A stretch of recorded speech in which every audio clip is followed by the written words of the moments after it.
नमस्कार विद्यार्थी मित्रांनो, आजच्या व्हिडिओमध्ये आपण 15 तारखेला झालेल्या बुलढाणा आणि धाराशिव जिल्ह्यांच्या पोलीस भरती पेपरमधील मराठी व्याकरणाचे 50 प्रश्न पाहणार आहे। त्यामुळे जर तुम्ही पुढच्या पेपरसाठी तयारी करताय, मुंबईचा, पुण्याचा किंवा इतर कोणताही पेपर देताय, तर त्यासाठी हा व्हिडिओ पूर्ण पहा, जेणेकरून मराठी व्याकरणाचा चांगला सराव होऊन जाईल। आता सुरुवात करूयात आजच्या प्रश्नांना। पहिला प्रश्न आहे, योग्य विधान ओळखा।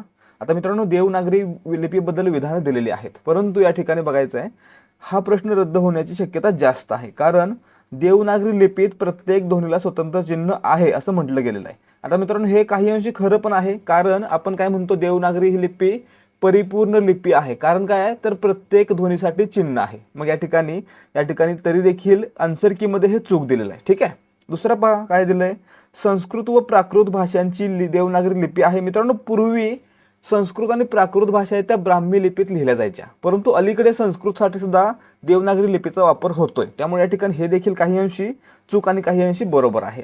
तसेच बघा, तिसरं विधान, मराठी भाषेच्या लिपीला देवनागरी लिपी म्हणतात। मित्रांनो, हे विधान पूर्णपणे बरोबर आहे। या ठिकाणी मराठी भाषेच्या लिपीला देवनागरी लिपी असंच म्हणतो आपण, म्हणजे पर्याय सी आपलं उत्तर आहे। याला दुसरं नाव कोणतं आहे, तर बाळबोध लिपी असं देखील आपण म्हणत असतोय। आता राहिला चौथा पर्याय, देवनागरी लिपीत कोणतेही चिन्ह एकापेक्षा अधिक ध्वनी दाखवतात। मित्रांनो, हे विधान पूर्णपणे चुकीचं आहे। देवनागरी लिपीला आपण काय म्हणतो, परिपूर्ण लिपी का म्हणतो, कारण प्रत्येक ध्वनीसाठी चिन्ह दिलेलं आहे। आणि मित्रांनो, त्यामुळे त्या ठिकाणी चौथं विधान पूर्णपणे चुकीचं आहे। फक्त विधान अ आणि ब अंशतः चुकीचे आहेत आणि विधान क हे पूर्णपणे बरोबर आहे। मग या ठिकाणी एकतर हा प्रश्न रद्द होईल, किंवा जर प्रश्न पुन्हा आला तर याचं उत्तर काय लिहायचं आहे, पर्याय सी, मराठी भाषेच्या लिपीला देवनागरी लिपी म्हणतात।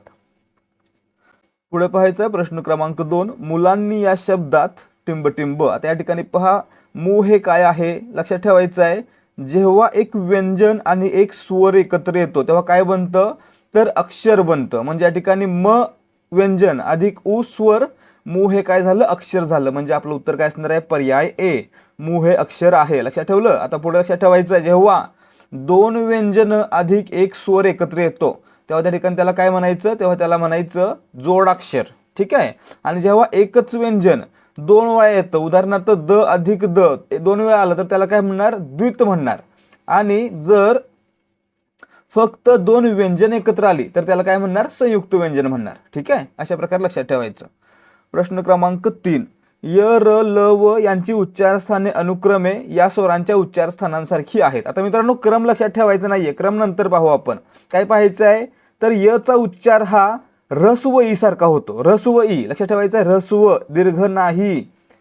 ठीक आहे, र चा उच्चार हा रू सारखा होतोय, ल चा उच्चार हा लू सारखा होतोय, आणि व चा उच्चार हा रस्व उ सारखा होतोय। ठीक आहे, म्हणजे काय झालं, ई, रू, लू आणि उ। म्हणजे आपलं उत्तर काय असलं पाहिजे, जे काही ऱ्हस्व आहेत ते, म्हणजे पर्याय सी। या ठिकाणी पहा, पहिल्या पर्यायामध्ये ई ऱ्हस्व दिलाय परंतु उ दीर्घ दिलाय, म्हणजे हे नाही।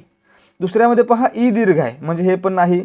आणि चौथ्यामध्ये दोन्ही दीर्घ दिलेत, म्हणजे हे देखील नाही। ठीक आहे, लक्षात ठेवायचं, य चा उच्चार ऱ्हस्व ई सारखा, व चा ऱ्हस्व उ सारखा, र चा रू सारखा आणि ल चा रू सारखा होतो। ठीक आहे, पुढे पहा प्रश्न क्रमांक 4, बदल घडणे याकरता व्याकरणातील क्रियेला काय म्हटले जाते। मित्रांनो, बदल होणे म्हणजे काय, तर विकार होणे। शब्दांजाती किती आहेत, 8 आहेत, त्यापैकी 4 जातींच्या रूपामध्ये लिंग विभक्ती वचनामुळे बदल होतो, तर 4 जातींच्या रूपामध्ये लिंग विभक्ती वचनामुळे बदल होत नाही। तर या बदल होणाऱ्या जातींना काय म्हणायचं, विकारी जाती, आणि बदल न होणाऱ्या जातींना काय म्हणायचं, अविकारी जाती। ठीक आहे, अशा प्रकारे बदल होणे म्हणजे काय, शब्दाच्या रूपामध्ये बदल होणे म्हणजेच त्याच्यामध्ये विकार होणे, पर्याय सी। बदला घेणे, सूड, वचपा घेणे। ठीक आहे, बदलासाठी काय, सूड आणि वचपा दोन्ही समानार्थी झाले। पुढे प्रश्न क्रमांक 5, पुढीलपैकी कोणत्या उदाहरणात भाववाचक नामांचा विशेष नामासारखा वापर केला जात आहे। मित्रांनो, या ठिकाणी पाहायचं आहे, मी आताच नगरहून आलो। नगर हे काय असतं, सामान्य नाम, परंतु नगर हे एका शहराला दिलेलं नाव असेल तर त्या ठिकाणी ते विशेष नाम। म्हणजे काय झालं, पहिल्या ठिकाणी नगर हे सामान्य नाम विशेष नामाचं काम करते। आमची बेबी आता कॉलेजात जाते, बेबी सामान्य नाम आहे, त्याचं देखील या ठिकाणी विशेष नामासारखा वापर झालेला आहे। शेजारची तारा, तारा हे देखील सामान्य नाम आहे आणि त्याचा देखील वापर विशेष नाम म्हणून झालेला आहे। ठीक आहे, म्हणजे काय झालं, 1, 2 आणि 4 मध्ये सामान्य नाम आहे त्याचा वापर विशेष नामासारखा होतोय। परंतु पर्याय सी मध्ये पहा काय दिसतंय, माधुरी। माधुरी या मित्रांनो काय आहे, एक भाववाचक नाम आहे। ज्या नामाला स्पर्श करता येत नाही, ज्या नामाच्या वस्तूला स्पर्श करता येत नाही त्याला म्हणायचं भाववाचक नाम। मित्रांनो एखाद्याची सुंदरता आहे, एखाद्याचं माधुर्य आहे, त्याला आपण स्पर्श करू शकतो का, नाही करू शकत। मग या ठिकाणी माधुरी काय आहे, भाववाचक नाम आहे। परंतु माधुरी या ठिकाणी एका व्यक्तीला देखील दिलेलं नाव आहे, म्हणजे काय झालं तर भाववाचक नामाचा वापर विशेष नामासारखा झालेला आहे, म्हणून पर्याय सी आपलं उत्तर असणार आहे। प्रश्न क्रमांक 6, खालीलपैकी कोणता शब्द एकवचनी आहे। मित्रांनो भाऊ, कागद, दिवस, रात्र या ठिकाणी पहा भाऊचं अनेकवचन भाऊच असतं, कागदचं अनेकवचन कागदच असतं, दिवसचं अनेकवचन दिवसच असतं, परंतु रात्रचं अनेकवचन रात्री असतं। ठीक आहे, म्हणजे काय झालं तर भाऊ, कागद, दिवस हे निश्चितपणे कोणत्या वचनामध्ये आहेत हे आपण आता सांगू शकत नाही, जोपर्यंत आपण या ठिकाणी 1 2 म्हणत नाही तोपर्यंत। एक भाऊ असेल तर एक वचन, दोन भाऊ म्हटलं तर अनेक वचन, एक कागद म्हटलं तर एक वचन, दोन कागद म्हटलं तर अनेक वचन, अशा प्रकारे आपण या ठिकाणी बोलल्याशिवाय आपल्याला यांचं वचन कळणार नाहीये। परंतु रात्र हा शब्द निश्चितपणे एक वचनामध्ये आहे। जर याचं अनेक वचन केलं तर काय होईल, रात्री होईल। एक रात्र अनेक रात्री, म्हणजे काय होतं तर या ठिकाणी फक्त डी आहे तो निश्चितपणे एकवचनी आहे असं आपण म्हणू शकतो। इतर 3 मित्रांनो त्यासाठी काय जोडलं पाहिजे, आधी एक संख्या विशेषण जोडणं आवश्यक आहे। ठीक आहे। प्रश्न क्रमांक 7, उकारांत नपुंसकलिंगी नामाचे सामान्य रूप आकारांत होते, या नियमाला खालीलपैकी कोणता पर्याय अचूक आहे। या ठिकाणी पाहायचं मित्रांनो, उकारांत नपुंसकलिंगी नामाचं सामान्य रूप नेहमी आकारांत होतं। उदाहरणार्थ कोकरू, कोकरा, कोकरू मध्ये शेवटचा वर्ण उ आहे आणि त्याचं सामान्य रूप काय झालं, कोकरा। ठीक आहे, म्हणजे काय झालं, आकारांत झालं, म्हणजे आपलं उत्तर पर्याय सी असणार आहे। सामान्य रूप म्हणजे काय असतं तर जेव्हा एखाद्या नामाला किंवा सर्वनामाला विभक्ती प्रत्यय किंवा शब्दयोगी अव्यय जोडलं जाणार असतं तेव्हा त्या नामाच्या रूपामध्ये काहीतरी बदल होतो आणि त्या बदललेल्या रूपाला काय म्हणायचं, सामान्य रूप म्हणायचं। उदाहरणार्थ कोकरू पहा, कोकरू हे नाम आहे आणि त्याचा आता काय करायचं आहे, त्याला ने प्रत्यय जोडायचा आहे। काय होतं मग, कोकरूचं कोकरा होतं, कोकरा म्हणजे कोकरा हे काय झालं, त्याचं सामान्य रूप झालं। ठीक आहे, पुढे पहा प्रश्न क्रमांक 8, काल मी मावळणारा सूर्य पाहिला, या वाक्यातील मावळणारा विशेषणाचा कोणता प्रकार आहे। मित्रांनो मावळणारा याच्यामध्ये मावळ हा काय आहे, मूळ धातू आहे आणि त्याला नारा प्रत्यय लागून मावळणारा हे विशेषण बनलेलं आहे। आता मित्रांनो जर धातूला प्रत्यय लागून एखादा शब्द बनला तर त्याला काय म्हणणार, धातुसाधित म्हणणार। उदाहरणार्थ जर नाम बनलं तर धातुसाधित नाम, जर विशेषण बनलं तर धातुसाधित विशेषण, म्हणजे या ठिकाणी काय झालं, मावळणारा हे धातुसाधित विशेषण आहे किंवा साधित विशेषण आहे, म्हणजे पर्याय डी। मूळ शब्द असेल तर त्याला सिद्ध म्हणायचं आणि जर रूपात बदल झाला असेल किंवा प्रत्यय लागून तयार झाला असेल तर त्याला साधित म्हणायचं। ठीक आहे, म्हणजे या ठिकाणी डी आपलं उत्तर आहे, साधित। प्रश्न क्रमांक 9, ना, नये, नाही, नको या शब्दांनी क्रियापदाचे कोणते रूप स्पष्ट होते। या ठिकाणी पाहायचं आहे, ना, नये, नाही, नको हे काय आहेत, क्रियापदांची नकारार्थी रूप आहेत आणि मित्रांनो नकारार्थी शब्दांना काय म्हणायचं, अकरण रूपी शब्द देखील म्हणायचं, म्हणजे आपलं उत्तर या ठिकाणी पर्याय सी।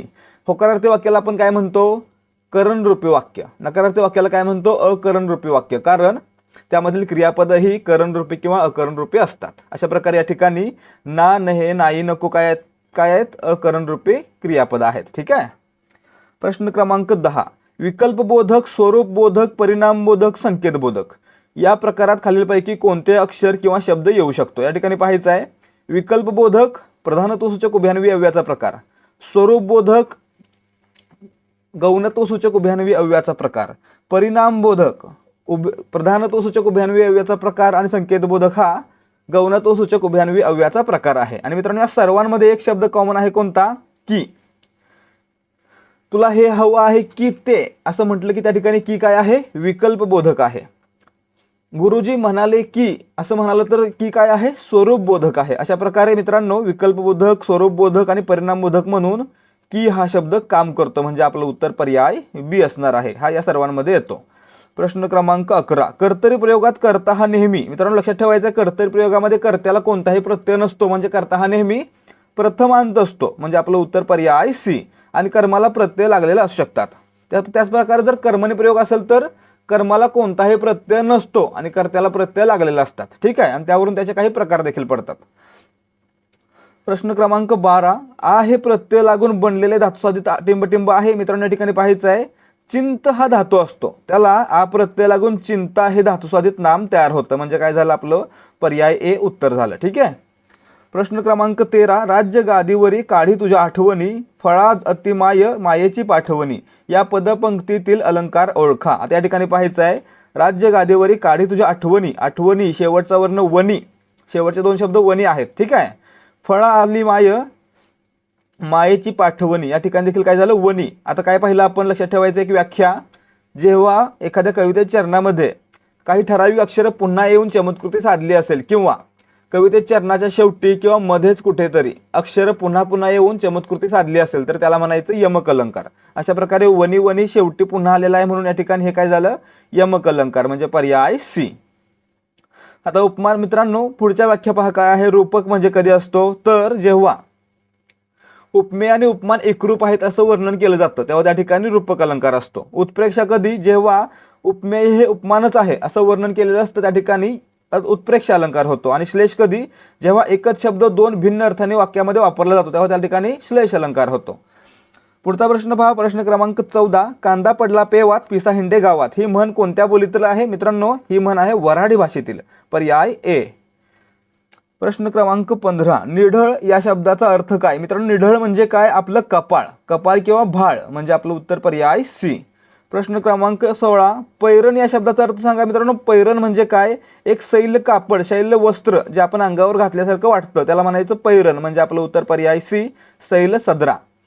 प्रश्न क्रमांक 17, हाल अपेष्टा सहन करण्याचा गुण या शब्द समूहाला खालील पर्यायातून योग्य शब्द सांगा. मित्रांनो, हाल अपेष्टा सहन करण्याचा गुण म्हणजे काय, तितिक्षा, पर्याय बी. ठीक आहे. प्रश्न क्रमांक 18, व्याकरणदृष्ट्या शुद्ध शब्द कोणता. आता या ठिकाणी पहा, अतींद्रिय हा शब्द शुद्ध आहे म्हणजे आपलं उत्तर पर्याय ए. कसा शुद्ध झाला हा, तर या ठिकाणी पाहायचं आहे, अति हा एक शब्द आहे आणि इंद्रिय हा एक शब्द आहे. याच्यामध्ये काय होतं, अतिमध्ये शेवटचा वर्ण ऱ्हस्वई आहे. ठीक आहे, ऱ्हस्वई आहे, दीर्घ नाही. आणि इंद्रियमध्ये देखील पहिला वर्ण ऱ्हस्वई आहे. आणि मित्रांनो, आपण काय पाहिलं, स्वरसंधीमध्ये जेव्हा दोन सजातीय स्वर एकत्र येतात तेव्हा त्यांच्यासाठी दीर्घ स्वर तयार होतो. आणि मित्रांनो, त्यामुळे त्या ठिकाणी अतिवर जी पहिली वेलांटी ती काय होईल, दुसरी वेलांटी होईल आणि त्याला ई वरचा अनुस्वार जोडला जाईल. अशा प्रकारे अतींद्रिय हा शब्द तयार होतो. ठीक आहे, समजलं. पुढे पहा, प्रश्न क्रमांक 19, तोंडी लावणे या शब्दाचा समास ओळखा. आता या ठिकाणी पहा, तोंडी लावणे या शब्दामध्ये काय होतं, तर तोंडीमधील शेवटचा ई हा प्रत्यय लोप होत नाही. ठीक आहे. आणि ज्या ठिकाणी विभक्ती प्रत्यय निघून जात नाही किंवा त्याचा लोप होत नाही त्याला काय म्हणायचं, अलुक तत्पुरुष समास म्हणजे आपलं उत्तर या ठिकाणी काय असणार आहे, पर्याय बी, अलुक तत्पुरुष. या ठिकाणी चुकलेलं आहे, अलुक तत्पुरुष लक्षात ठेवायचं. ठीक आहे. प्रश्न क्रमांक 20, रामकृष्ण हा शब्द कोणत्या समासाचे उदाहरण आहे मित्रांनो. रामकृष्ण विग्रह कसा होतो, राम आणि कृष्ण. आणि मित्रांनो, दोन्ही शब्द समान महत्वाचे आहेत म्हणून द्वंद्व समास म्हणजे पर्याय सी. आणि लक्षात ठेवायचं, पुढे याचा विग्रह होताना काय होतो, आणि न होतो. आणि आणि विग्रह झाला काय लक्षात ठेवायचं, इतरेतर द्वंद्व. पुढे पहा, प्रश्न क्रमांक 21, अतिप्रसंग हा शब्द कोणत्या प्रकारचा आहे मित्रांनो. अतिप्रसंग मध्ये पहा, अति हा उपसर्ग जोडला गेलेला आहे. आणि मित्रांनो, यामुळे हा काय झाला, उपसर्ग घटित शब्द झाला. प्रत्यय असता तर प्रत्यय घटित झाला असता. त्यामुळे आपलं उत्तर पर्याय ए. प्रश्न क्रमांक 23, परी मूल ही संज्ञा मराठीत कोणत्या लिंगी वापरली जातात मित्रांनो. मूल हा शब्द पहा, परी सोडून द्या कारण या ठिकाणी परीबद्दल मी स्वतः कन्फ्युजन मध्ये आहे. मूल हा शब्द पुल्लिंगी, स्त्रीलिंगी आणि नपुंसकलिंगी तिन्ही ठिकाणी वापरला जाऊ शकतो. ते मूल, ती मूल, तो मूल. ठीक आहे. अशा प्रकारे मित्रांनो, या ठिकाणी पर्याय सी आपलं उत्तर आहे. आणि आन्सर की मध्ये देखील हेच उत्तर आहे. अशा प्रकारे याचं स्पष्टीकरण मी देऊ शकतोय. पुढे पहा, प्रश्न क्रमांक 24, चित्रकार कुंचल्याचे चित्र काढतो, विभक्तीचा अर्थ कोणता. या ठिकाणी पहा, विभक्ती प्रत्यय कोणता आहे, चे. आणि लक्षात ठेवायचं आहे, चे हा प्रत्यय कशाचा असतो, षष्टीचा असतो. आणि षष्टीचा कारकार्थ काय असतो, तर संबंध म्हणजे आपलं उत्तर या ठिकाणी पर्याय ए. आता जर म्हटलं असतं चित्रकार कुंचल्याने चित्र काढतो तर ने आलं असतं तर तृतीया झाला असता आणि त्याचा कारकार्थ करण झाला असता. पुढे पहा, प्रश्न क्रमांक 25, षष्टी विभक्तीचे प्रत्यय कोणते. एक वचनामध्ये चाचीचे आणि एक वचनामध्ये चेच्याची म्हणजे आपलं उत्तर पर्याय सी, चाचीचे. तई या कशाचे आहेत, सप्तमीचे. दोन्ही वचनामध्ये आहेत.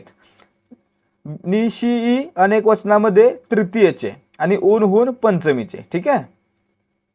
प्रश्न क्रमांक 26, अनिता लाडू खात असे या वाक्यातील काळ ओळखा. आता या ठिकाणी पहा, शेवटी काय आलेलं आहे, त अधिक असे. त अधिक असे आलं की लक्षात ठेवायचं नेहमी रीती भूतकाळ, पर्याय बी.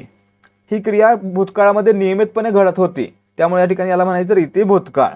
रीती वर्तमान काळ असेल तर काय असणार शेवटी, तर त अधिक असतो, त अधिक असतो असेल की रीती वर्तमान काळ. आणि रीती भविष्यकाळ कधी होईल, त अधिक जाईल किंवा त अधिक येईल असं असणार क्रियापद असेल तर रीती भविष्यकाळ. पुढे पाहायचं प्रश्न क्रमांक 27. खालील गटातील शब्दसमूहाशी विसंगत शब्द ओळखा. या ठिकाणी पहा, अग्नी, विस्तव, पावक तिन्हीचा अर्थ अग्नी असतो, समानार्थी आहेत, परंतु अनिल हा समानार्थी नाही, म्हणजे आपलं उत्तर पर्याय सी. आता अनिलचा अर्थ काय आहे तुम्ही मला कमेंट करून सांगायचं आहे. आजपर्यंत तुम्ही माझे इतके व्हिडिओ पाहिले असतील की अनिलचं उत्तर तुम्हाला यायलाच पाहिजे. अनिलचा अर्थ काय कमेंट करून सांगा. प्रश्न क्रमांक 28. खालील म्हणीसाठी योग्य शब्द पर्याय सुचवा. उसाच्या पोटी कापूस. मित्रांनो, उसाच्या पोटी कापूस म्हणजे काय, सद्गुणी माणसाच्या पोटी एखादा दुर्गुणी मुलगा जन्माला येणं, म्हणजे आपलं उत्तर पर्याय बी. पुढे पहा प्रश्न क्रमांक 29. खालीलपैकी अनुनासिक ओळखा. अनुनासिक कोणतं असतं मित्रांनो, प्रत्येक गटातील 5वं अक्षर. अ स्वर आहे, ज क च्या गटातील 3रं आहे आणि म हे प च्या गटातील 5वं आहे, म्हणून या ठिकाणी काय झालं, म हे अनुनासिक. याचा उच्चार कशातून होतो, नाकातून होतो, म्हणजे आपलं उत्तर पर्याय सी आहे. पुढे पहा प्रश्न क्रमांक 30. खालील शब्दासाठी योग्य संधी ओळखा. मुनी अधिक इच्छा. मुनी अधिक इच्छा काय पाहिलं, मुनीमध्ये शेवटचा वर्ण रस्वई आणि इच्छामधील पहिला वर्ण रस्वई, दोन्ही मिळून काय बनणार, दीर्घई बनणार आणि तो न ला जोडला जाणार, म्हणजे काय होणार, न ला दुसरी वेलांटी, म्हणजे काय होतं, मुनी अधिक इच्छा, मुनिच्छा, पर्याय ए. प्रश्न क्रमांक 31. नवलाई हे खालीलपैकी कोणते नाम आहे. मित्रांनो, नवलाई या वस्तूला आपण स्पर्श करू शकतो का, किंवा या नामाच्या वस्तूला स्पर्श करू शकतो का, नाही करू शकत. आणि मित्रांनो, ज्या नामाच्या वस्तूला स्पर्श करू शकत नाही आणि त्याच्यामध्ये फक्त भाव असतो त्याला म्हणायचं भाववाचक नाम, म्हणजे आपलं उत्तर पर्याय सी. प्रश्न क्रमांक 32. मुलगे हा शब्द खालीलपैकी काय आहे. मित्रांनो, मुलगे आपण उच्चारताना काय करतो, ते मुलगे म्हणतो, म्हणजे काय झालं त्या ठिकाणी नपुंसकलिंगी, म्हणजे आपलं उत्तर पर्याय सी. आन्सर की मध्ये हे उत्तर आहे. परंतु प्रश्न कसा यायला पाहिजे होता की मुलगे या शब्दाचं मूळ रूप आहे, त्याचं लिंग कोणतं, तर मित्रांनो मुलगेचं मूळ रूप मुलगा आणि तो मुलगा असतं, म्हणून या ठिकाणी काय होणार आहे, तर पुल्लिंगी होणार आहे. ठीक आहे, परंतु या ठिकाणी आन्सर की मध्ये तर हेच उत्तर दिलं गेलेलं आहे आणि हे मला वाटतं चुकीचं आहे. प्रश्न क्रमांक 33. मुलांनी गुरुजींची आज्ञा पाळावी. या वाक्यातील अधोरेखित शब्दाची विभक्ती ओळखा. मित्रांनो, मुलांनी, नी हा काय आहे, तृतीयेचा अनेकवचनी प्रत्यय आहे, म्हणजे आपलं उत्तर पर्याय सी. याचा प्रश्न क्रमांक 34. खालील वाक्यातील अधोरेखित सर्वनामाचा प्रकार ओळखा. त्या दुकानात काय आहे ते मला माहित नाही. मित्रांनो, या ठिकाणी पहा, त्या दुकानात काय आहे ते मला माहित नाही, यामध्ये काय काय आहे, सामान्य सर्वनाम, म्हणजे आपलं उत्तर पर्याय बी. काय दिसतंय, हे एक अनिश्चित सर्वनाम दिसतंय. ठीक आहे. दर्शक सर्वनाम कधी वापरणार, जवळची किंवा दूरची वस्तू दाखवण्यासाठी. संबंधी, मित्रांनो संबंधी कधी वापरणार, जेव्हा एखाद्या गोष्टीचा संबंध जोडायचा असेल तर तेव्हा, एखाद्या गोष्टीबद्दल माहिती द्यायची असेल तेव्हा. ठीक आहे. प्रश्नार्थक प्रश्न विचारण्यासाठी. प्रश्न क्रमांक 35. खालील वाक्यातील अधोरेखित शब्दाच्या संख्या विशेषणाचा प्रकार ओळखा. एक एक मुलगा रांगेत पुढे जात होता. आता मित्रांनो 10 मुलं आहेत, त्यापैकी एक मुलगा रांगेत पुढे जात होता, म्हणजे काय, या मुलांना वेगळं केलं गेलेलं आहे, पृथक्करण केलं गेलेलं आहे मित्रांनो, म्हणून याला काय म्हणायचं, पृथकत्ववाचक संख्या विशेषण, म्हणजे आपलं उत्तर पर्याय डी. समजा अनेक जण आहेत आणि त्याच्यामध्ये एक एकचा गट, 5-5चा गट, 10-10चा गट असं म्हटलं तर त्या ठिकाणी काय झालं, त्यांना वेगळं केलं गेलं, म्हणजेच पृथक्करण केलं गेलं, म्हणून ते काय असतात, पृथकत्ववाचक. ठीक आहे. गणनावाचक कोणते असतात, 1 2 3 4 5 6 7 8 9 10 100 1000 असे काय झाले गणनावाचक. क्रमवाचक पहिला दुसरा तिसरा चौथा प्रथम द्वितीय तृतीय चतुर्थ हे क्रमवाचक. आणि आवृत्तीवाचक दुहेरी तिप्पट चौपट इत्यादी. पुढे पहा प्रश्न क्रमांक 36. गुरुजी विद्यार्थ्यांना व्याकरण शिकवतात. हे वाक्य खालीलपैकी कोणत्या प्रकारचे आहे. मित्रांनो या ठिकाणी पहा, गुरुजी करता, विद्यार्थ्यांना व्याकरण हे 2 कर्म आणि शिकवतात हे क्रियापद. आणि मित्रांनो ज्या वाक्यामध्ये 2 कर्म असतात त्याला काय म्हणायचं, द्विकर्मक, म्हणजे आपलं उत्तर पर्याय सी, द्विकर्मक क्रियापद आलेलं आहे. प्रश्न क्रमांक 37. आम्ही बागेत भरपूर खेळलो. या वाक्यातील अधोरेखित क्रियाविशेषण अव्ययाचा प्रकार ओळखा. मित्रांनो आम्ही बागेत भरपूर खेळलो, उत्तर कशाने येतं, किती खेळलो, तर भरपूर खेळलो, म्हणजे मित्रांनो कितीने उत्तर येतंय. आणि मित्रांनो या ठिकाणी कितीने उत्तर येऊन सुद्धा आपल्याला निश्चितपणे सांगता येत नाही की किती खेळलोय, म्हणजे या ठिकाणी काय झालं, अनिश्चित संख्या विशेषण झालं, म्हणजे आपलं उत्तर पर्याय डी. भरपूर काय दाखवतंय, प्रमाण दाखवतंय, म्हणून या ठिकाणी हे संख्या विशेषण आहे, परंतु निश्चित प्रमाण माहित नाही म्हणून ते काय झालं, अनिश्चित संख्या विशेषण. ठीक आहे. भरपूर, मुबलक, फार, थोडे, काही ही काय झाली, अनिश्चित संख्या विशेषण झाली. पुढे प्रश्न क्रमांक 38. देह जाऊ अथवा राहो पांडुरंगी दृढ भावो. या अधोरेखित वाक्यातील उभयान्वी अव्ययाचा प्रकार ओळखा. या ठिकाणी पहा मित्रांनो, देव जाओ अथवा राहो, अथवा हे काय झालं या वाक्यातील उभयान्वी अव्यय, आणि मित्रांनो अथवा हे काय असतं विकल्पबोधक उभयान्वी अव्यय, पर्याय बी. दोन किंवा अधिक गोष्टींपैकी एक गोष्ट सुचवते म्हणून याला काय म्हणायचं विकल्पबोधक. ठीक आहे. प्रश्न क्रमांक 39, खालील वाक्यातील अधोरेखित केवल प्रयोगी अव्ययाचा प्रकार ओळखा. बापरे किती प्रशस्त राजवाडा हा. मित्रांनो या ठिकाणी बापरे हे काय आहे आश्चर्यदर्शक केवल प्रयोगी अव्यय, म्हणजे आपलं उत्तर पर्याय सी.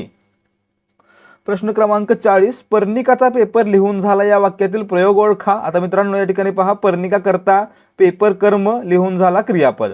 आता वाक्यामध्ये दिसतंय काय पेपर हे कर्म आहे आणि एक पेपर लिहून झाला, दोन असते तर लिहून झाले म्हटलं असतं, म्हणजे काय झालं कर्मानुसार क्रियापदाचं रूप बदलतंय म्हणून कर्मणी प्रयोग आहे. आता पुढची गोष्ट कोणती आहे तर वाक्यामध्ये दिलेलं आहे लिहून झाला, म्हणजेच क्रिया पूर्ण झाली, क्रियेचं समापन झालं, आणि ज्या वाक्यामध्ये क्रियापदातून क्रिया पूर्ण झाल्याचा बोध होतो त्याला म्हणायचं समापन कर्मणी प्रयोग, म्हणजे या ठिकाणी काय झाला पर्याय डी समापन कर्मणी प्रयोग. पुढे पहा प्रश्न क्रमांक 41, प्रतिदिन या सामासिक शब्दाचा समास ओळखा. प्रतिदिन मित्रांनो प्रति हा उपसर्ग लागलेला आहे आणि प्रतिदिन हा शब्द काय दाखवतोय तर पूर्ण क्रियाविशेषण दाखवतोय. आणि मित्रांनो ज्या ठिकाणी सामासिक शब्दामध्ये उपसर्ग जोडलेला असतो आणि पूर्ण शब्द एक क्रियाविशेषण असतो त्या ठिकाणी त्याला म्हणायचं अव्ययभाव समास, म्हणजे प्रतिदिन मध्ये काय झाला अव्ययभाव समास. याच्यामध्ये काय असतं पहिलं पद अव्यय असतं आणि ते महत्त्वाचं असतं. तत्पुरुष कधी असेल दुसरं पद महत्त्वाचं असेल तेव्हा, द्वंद्व व दोन्ही पदे महत्त्वाची असतील तेव्हा, आणि बहुव्रीही जेव्हा दोन्ही पदे महत्त्वाची नसून तिसऱ्या पदाचा बोध होईल तेव्हा. प्रश्न क्रमांक 42, फकीर हा शब्द मराठीमध्ये खालीलपैकी कोणत्या भाषेतून आलेला आहे. मित्रांनो फकीर हा शब्द मराठीमध्ये अरबी भाषेतून आलेला आहे. कोणत्या भाषेतून अरबी भाषेतून, म्हणजे आपलं उत्तर पर्याय सी. प्रश्न क्रमांक 43, खालील वाक्यातील अलंकार ओळखा. नयन कमल हे उघडीत हलके जागी हो जानकी. मित्रांनो या ठिकाणी पहा नयन कमल, नयन आणि कमल हे एकरूप आहेत. नयन म्हणजेच कमल आहे, कमल म्हणजेच नयन आहे असं या ठिकाणी म्हटलं गेलेलं आहे. ज्या ठिकाणी उपमे आणि उपमान एकरूप आहेत असं वर्णन केलेलं असतं तेव्हा त्या ठिकाणी रूपक अलंकार असतो, म्हणजे काय झालं वर रूपक अलंकार आलेला आहे. प्रश्न क्रमांक 44, पुढील कंसात दिलेले विरामचिन्ह कोणत्या प्रकारचे आहे. मित्रांनो या ठिकाणी याला काय म्हणायचं अर्धविराम म्हणायचं, म्हणजे आपलं उत्तर पर्याय डी. या ठिकाणी अर्धविराम आहे, अर्थ नाही बरं का, अर्धविराम. प्रश्न क्रमांक 45, पुढील पैकी शुद्ध लेखनाच्या दृष्टीने शुद्ध शब्द ओळखा. मित्रांनो या ठिकाणी पहा मूळ शब्द कसा असतो अनुसया वगैरे नसतो, अनसुया असतो, अनसुया, पर्याय बी प्रमाणे. ठीक आहे अनसुया, अनुसया नसतं लक्षात ठेवायचं आहे.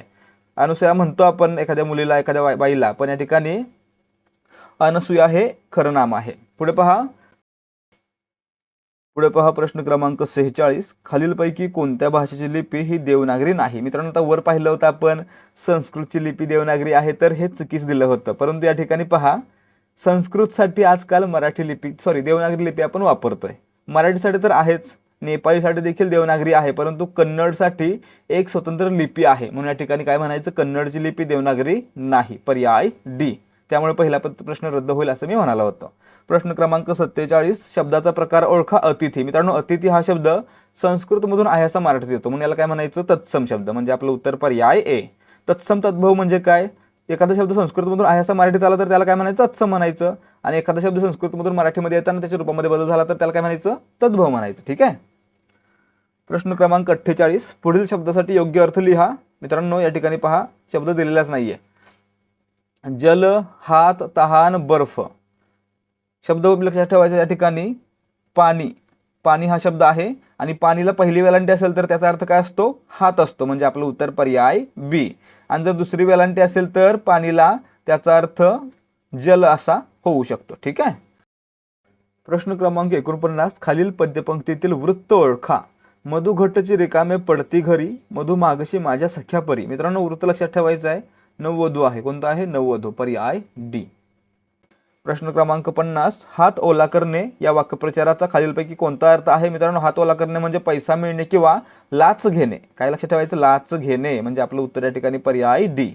तर विद्यार्थी मित्रांनो या ठिकाणी आजचे 50 प्रश्न समाप्त होत आहेत. जर तुम्हाला आजच्या 50 प्रश्नांची उत्तर आणि स्पष्टीकरण व्यवस्थितपणे समजलं असेल आणि थोडी जरी ज्ञानात भर पडली असेल तर व्हिडिओला लाईक करा आणि अशाच प्रकारचे व्हिडिओ पाहण्यासाठी आपल्या चॅनलला सबस्क्राईब करा. भेटूयात पुढच्या भागामध्ये. जय हिंद, जय भारत आणि जय महाराष्ट्र. प्रश्न क्रमांक 49, खालील पद्यपंक्तीतील वृत्त ओळखा. मधु घट्टची रिकामे पडती घरी, मधु मागशी माझ्या सख्या परी. मित्रांनो वृत्त लक्षात ठेवायचं आहे, नववधू आहे. कोणता आहे? नववधू. पर्याय डी.